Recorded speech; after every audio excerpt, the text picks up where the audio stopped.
All right, we're here with another episode of Warrior versus Zombie, and as always, I have an amazing guest that I want to share with you, Chris Salem. But before we get into that, I want to remind you about Warrior versus Zombie.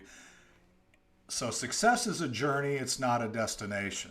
As warriors, we all have a history of ups and downs, wins and losses that all make us who we are up to this point, and they provide a foundation for our path forward.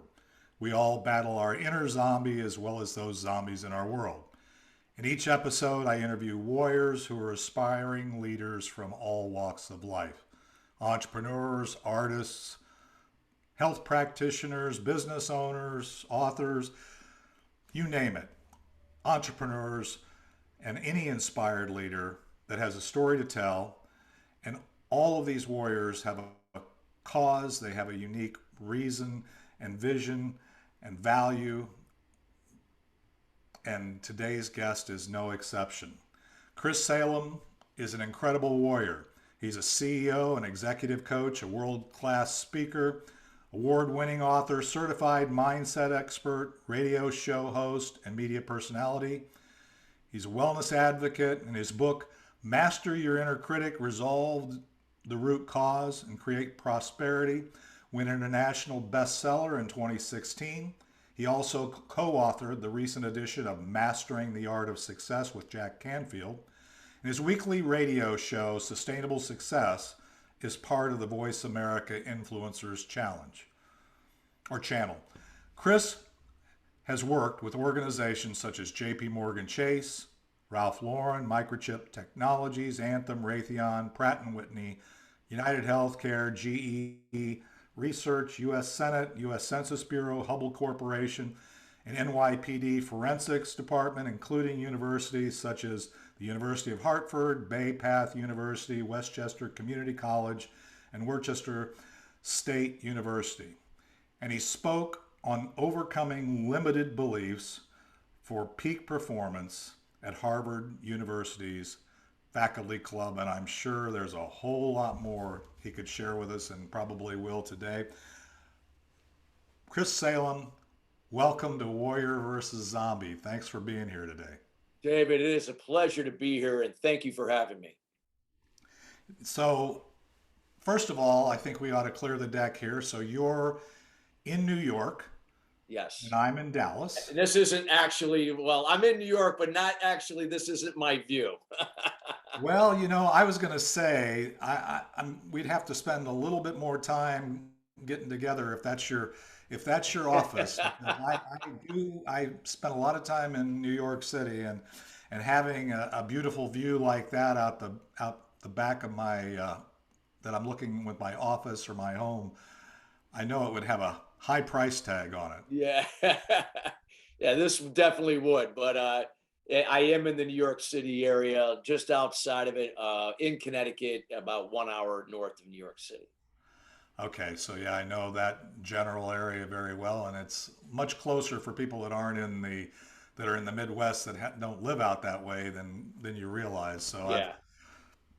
actually stayed in New York because I like staying in the city of New York back in the day when I traveled all the time, and liked going to clients that I had just on the Connecticut side, but commuting back into New York City at the end of the day rather than and getting out of there in the middle and back. So it actually works pretty well. So before we got on this, you were just traveling. You were in Las Vegas today. How Yes. was that? How's Las It, Vegas compared to New York City in terms well, of? I'll tell you, the weather really wasn't much different, believe it or not. It was actually on the cooler side in Las Vegas. Not to say that it was in the 30s or 40s, but it was in the low to mid 60s, which Wow. is a little bit on the cooler side for Las Vegas. And at night it would get down, maybe to the high 50s, low 60s. So that was a little chilly. For me, it was great. I mean, again, when you're used to 30, 20 degrees in the wintertime here in the New York area, that 60s, I'll take that any day. But I was quite shocked that it was on the cooler side there, and literally just flew in this morning on a red eye, got here bright and early, and kind of operating here on very little to no sleep, but it's all good. I'm here and feeling good. Well, I appreciate you joining us, and I fully understand, having put 4 million miles on airlines during my corporate career. Um, I understand those red eyes, and I also understand staying awake until bedtime, especially when you're changing time zones and Yeah. coming back from a 3-hour time difference. You can't let your body dictate. You got to get back into the thing. So I appreciate that. Well, again, I appreciate your willingness to share with our audience today. Let's do this. I want to take a quick break because I really want to get back into this next segment where we hear about how you got from where you started, and you get to decide where that is, to where we are today, and then we'll take another break. So let's take a quick break, listen to a little of Ricky Jean Wright, and It's Not the Getting There, and we'll be right back with Warrior versus Zombie and Chris Salem.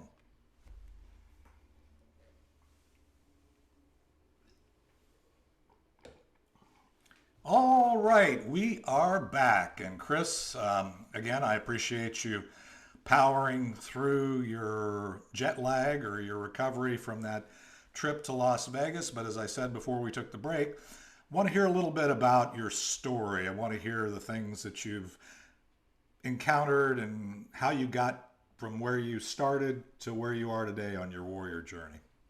I'd be happy to. And I can say that, as a warrior, we always have to go through challenges and adversities and setbacks.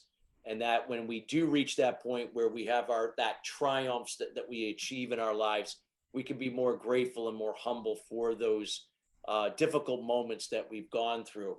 I would say, David, the first 30 years of my life were like that. They were constantly overcoming challenges and adversity and going through problems. At the time, I didn't have the right mindset to deal with it. Growing up, my father was never usually around, and when he was emotionally checked out.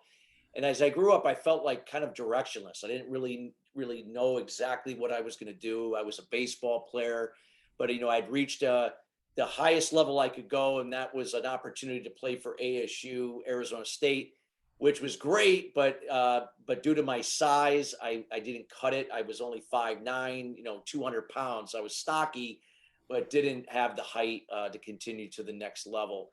And with that, while that was, great, that I was able to achieve those certain things that got me to that point, other than that, I didn't really know where I was going in my life. So I kind of just defaulted to what, was, happening at that time, got into business. But, during that time, I didn't realize that I was operating from a place of low self-esteem and confidence. Even though I had it on the baseball field, I didn't have it in other areas of my life. And that was a result of these limiting beliefs. Now, I didn't know this at the time, that started during my child development years that were tied to my father. I had this strong need for validation that I didn't get from my father. So I sought it out in other people. And as a result, it led me down a path of codependent behavior and communication. I became passive and aggressive in my behavior and communication. I was a perfectionist. Everything had to be perfect. When I was passive, I would go out of my way to please and enable people I worked with, people that worked for me, where I worked for, only to be disappointed or never to the level of the expectation that I had. When I was aggressive, I would place high expectations onto myself and other people. And when it went unfulfilled, I would get very angry and upset. Now, this codependent behavior and this passive aggressive in terms of how I did it and being a perfectionist was quite exhausting emotionally, physically, and spiritually and financially. And as a result of that, that led to 12 years of addiction that I dealt with alcohol, drugs, and sexual addiction. So my first 2 years of my life, I didn't have direction. I was clueless, a lot of anger, and just a lot of disappointment. But I had a life-changing moment, and it was obviously my father, who was dying at the time at the age of 56 of cancer, that really where the light bulb went off. And it was like my father was speaking to me, even though he couldn't speak. He was on morphine. He died the next day. And basically the message I got is, if I could do it all over again, I would have done it differently. I just want to let you know that I did love you and your brother. I know I didn't show it, but it was the only way I knew how. See, I didn't realize that my dad grew up the same way. His father didn't pay any attention to him, and my father was simply repeating all that he knew. So again, not as a kid, we don't know that. We think we're not wanted, we're not desired, doesn't care. And it was at that point in time I realized that the only way my life and my the way I did business that was going to change is if I did something about it. No matter what cards were dealt to you, it's still your responsibility to do something about it. I didn't know how I was going to go about doing it. I just knew that that was the first step, that I was going to find a way, and I eventually did. And this is what I do today to help others do the same. Wow.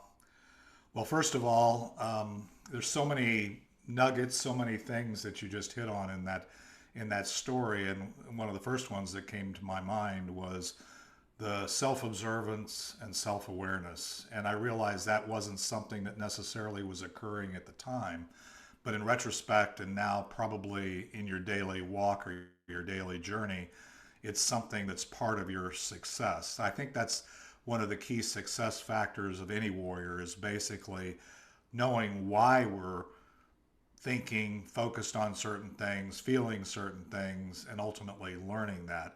And sometimes it does take those events like the one that you shared with your father, the codependency, the addictive behaviors.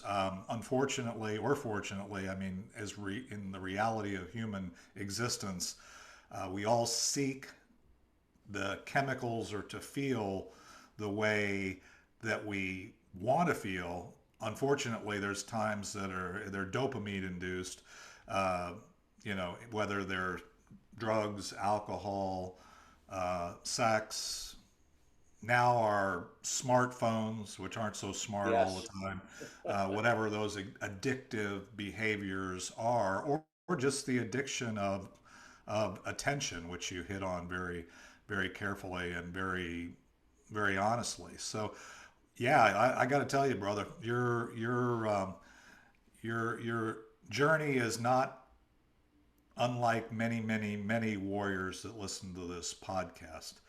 So is that basically get us to today, or is there any other things that Yeah, I you mean, it was a overcome? process. I mean, this took me a good 5 years to where I developed a process that it allowed me to get to the root cause of my limiting beliefs, that need for validation, and to really learn how to rewire my brain to think in a different way using discipline and consistency through a daily routine that allowed me to eradicate those limited beliefs, and then in time develop from a clean slate, from a new way of thinking, to develop a success foundation that I could allow me to look at things happening for me, not to me. Looking at ways to shift away from the expectations to the outcome, to trusting the process in the moment, learning to operate in the moment from a growth mindset, not in the past and the future from fear, from a fixed mindset. Learning how to control what I can, and that was my behavior, behavior, or excuse me, communication, behavior, attitude, emotions, and course of action. I was always caught up in the control I couldn't control. I was always trying to control everyone else's communication, their behavior, their attitude, their emotions, their course of action. I tried to control the economy, what was happening in my industry. And no wonder why I would lose and be frustrated, angry, and repeat those addictive behaviors over and over again. When I broke those chains and began to really focus on what I can control, letting go of what I can't, the magic happened in when you were letting go. And this is where things got better. I still had challenges, I still had setbacks. Matter of fact, I had even more. But as a warrior, we looked at it again as a process. We looked at it as a way of, this is happening for me, not to me. I look at the first 30 years of my life in business, failed businesses, losing jobs, failed relationships, low self-esteem, low confidence, as a gift. Because if I hadn't gone through that, I wouldn't be here today to appreciate the success that I've had, but even more so to be the example and be a resource for others to do in their lives and businesses. Wow.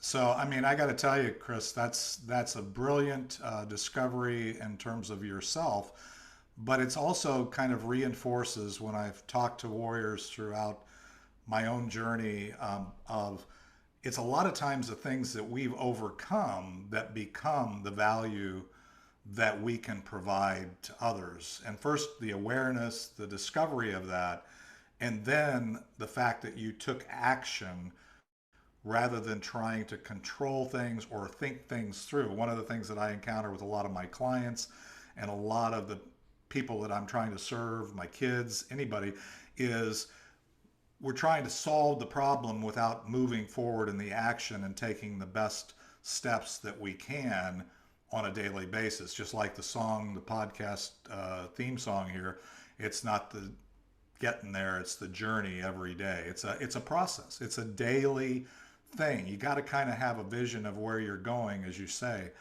But and the other thing I loved about your story, and we're going to take a quick break here in a second, but the other thing I wanted to say was your story is aligned with mine as well, in that you, with your father and the way the trigger for it, you realized, I think you made a decision, not only that you needed to change your thought process, that's more the action that you needed to take.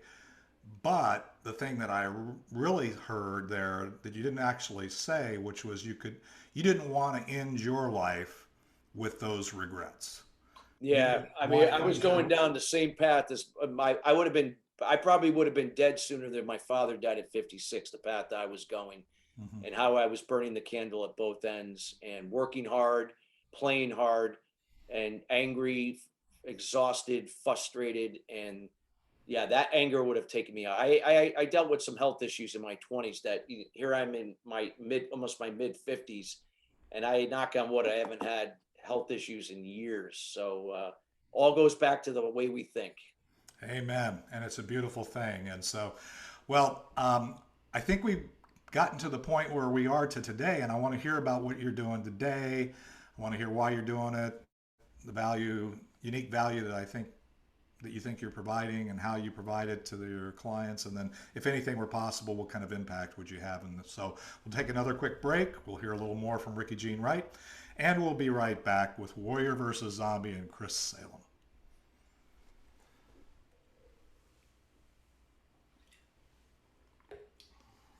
All right, we are back. And Chris, thank you for being so candid and sharing your story. And I know that sometimes warriors, we always want to focus forward. And you even said it in your story as you learned that you couldn't change the past, and that you're focused forward and you're moving forward and you're taking the action and all that. And that's a beautiful thing. But tell me today, what are you doing today? Why are you doing it? What value do you provide? And if anything were possible, what kind of impact? What's your future look like? Well, for me, it's about being an example and being a resource. It's giving without expectation from empathy and kindness, not pleasing and enable. One is interdependent, one is codependent. So empathy and kindness means you're a resource and an example for others to do for themselves rather than doing for. So giving without expectation, receiving without resistance. It's my mission to help inspire people through that example and that resource, how they can overcome their limiting beliefs, to develop a success foundation, to be everything they desire to be for themselves, and what impact they would like to deliver in the world, whether if it's on a personal and or a business level. And doing the same thing with businesses, really helping them to really learn how to engage, come together, do it in an interdependent versus codependent way, and really make a difference in their industries and how they show up and deliver products and services that have a big impact. So for me, it's teaching people and businesses how to overcome challenges and problems, but seeing it as a blessing and an opportunity to grow, and then become more creative with their solutions and innovations to move forward. So overcoming those limited beliefs. So it's my mission as an executive coach, as a business strategist, corporate trainer, professional speaker, and so on, to use those hats to help be that example, to facilitate and help others to do the same. Wow.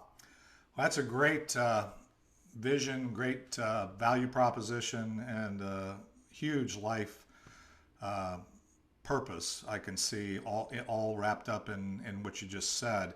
So when you're delivering your services, working, are you predominantly doing a coaching basis? Do you have a program? It sounds like you've got a lot of tools in your kit to accomplish the mission, as you say, and the things that you're doing? What does that kind of look like? Yeah, I mean, there are different programs that we have. We have what we call a Prospreneur program, how people can find alignment in their wealth and their wellness principles, so finding that work-life harmony. We have a program called, Accelerate Your Mental Toughness, the ability how to overcome limiting beliefs. And just like an Olympian athlete, to embrace the challenge, the pressure, and to focus on what you can control only to achieve the goals that you desire to do. So all of these are just subsets of, again, building a successful life, a successful business, and making it more sustainable. We call it sustainable success. Doesn't mean everything goes great and perfect every day. It means that you're always seeing things happening for you rather than to you in your life and business as you move forward to make a difference. So those are some of the things that we're doing with corporations, businesses of all sizes, and with individuals, both on a personal and professional level. So, if anything were possible, doing all of these things and following this purpose with this program, what kind of impact, or what would you like to, I mean, are we talking millions of people? I mean, what do you have this kind of Yeah, vision of impact? we do. I mean, I also have a nonprofit called Empowered Fathers in Action, dedicated to helping families create interdependent family structures free from limiting beliefs so they can inspire their children to become more self-confident and have higher levels of self-esteem so they can become future leaders in their homes, communities, and businesses. So our vision is to see this impact millions of people. Can I do that by myself? Absolutely not. It requires one person at a time, one family at a time, depending upon what hat I'm wearing at that time. But it's creating other warriors and people that can carry on this message in their own way, incorporating it into their businesses and helping to share and teach this to empower others to do the same. So it's a movement. It can't be done alone, but it can be done through groups of people where we have shared values. We see the world in a similar way, and how we want to do good by being the example and being a resource for others to do the same for themselves. Wow. I love that. I mean, being a father of five and realizing the impact that even fathers, starting with their children and their family, and beginning to do that. And I love that aspect of what you're doing. I love everything. I mean, we are so closely aligned in terms of our passions and things, not necessarily our background, but we've gotten to a very similar, we're not on the same path, but we're very aligned, and I love that. Well, let's do this. I could talk, I've already figured out I can talk to you forever, and I love the story that you're telling. But when we come back, I want to take a quick break, and when we come back, I want you to give me and the audience the key things that, if we took away anything from this podcast, whether it's from your Yes. story or what you're doing today, or maybe something you haven't even talked about, what would you want us to take away? And then I'll want to hear, how do we stay in touch? So let's take another quick break. We'll hear a little more of Ricky Jean Wright, and It's Not the Getting There. And we'll be right back with Chris Salem and Warrior versus Zombie. All right, we are back. And Chris, as I knew it would, the time has gone way too fast. And for that, maybe you and I are going to have to do a little collaboration, and maybe even have a mastermind. I think I'm going to get you Absolutely. to join my Count on it. mastermind back off in December, and that'll be a show as well. But tell me, if we take away anything from this podcast, what would you like it to be? I would say that if you take three things, just know that everything that has happened in your life has happened for you, not to you. You've just chosen to look at it from a lens of a victim rather than something happening for you that you can learn to grow and become much more than you think you are right now. It's taking that adversity and those challenges and setbacks and turning it into something positive so you can be the example and be a resource for others to do the same. Everyone has strengths and weaknesses. Use that strength and use those strengths use that experience to be an inspiration for someone else or a business to do the same. I would finally conclude with living your life on this statement and operating your business from this statement. Give without expectation. Matter of fact, take expectation and throw it out the door. It's not even part of my vocabulary. It's not that you give to give from a place of codependency, pleasing and enabling, that you're looking for some sort of validation like I was in the past, but you give freely. Have boundaries, of course. You don't want somebody taking advantage of you. Give without expectation from empathy and kindness, receive without resistance. Meaning that when it comes back from wherever it comes back, whether if it's a thank you, some form of recognition, millions of dollars, a couple, you find a couple pennies on the ground, it doesn't matter. You receive it without resistance. It's the flow of prosperity, the law of prosperity. Give without expectation, receive without resistance. When you can really truly understand that statement and apply it every day, I can guarantee you in time, your life and business will change for the good. You'll see things happening for you and not to you. Wow. Okay, I love it. I got to tell you, and the thing is, giving without expectation. So many people go into it, and you mentioned boundaries, and I had one of my mentors say that I needed to work on boundaries, and I've since fired that mentor. But the reality of it is that you've got to have faith in something, and I'm going to put my faith in people. Yeah, it doesn't mean that you're going to be totally satisfied with their response because you can't control their response, Can't right? control it. Nope, you got to let go of what you can't control. You got to go into it and do what you know is right and serve the way you intend to serve, and the monetization, the return on your investment, if you will take care of itself. And if you have the faith in that and just continue to on the journey, whether you feel it was a good day or a bad day, beautiful lesson, beautiful lesson. Love it, love it, love it. And I'm sure your clients enjoy you going on that journey of discovery and clarity with them as we go. Well, let me ask this question, and I know one of the answers, but so how do we stay in touch with you, Chris? Well, I mean, the best place you could check if you'd like to get some more information is go to my website at ChristopherSalem.com. That's one word, ChristopherSalem.com.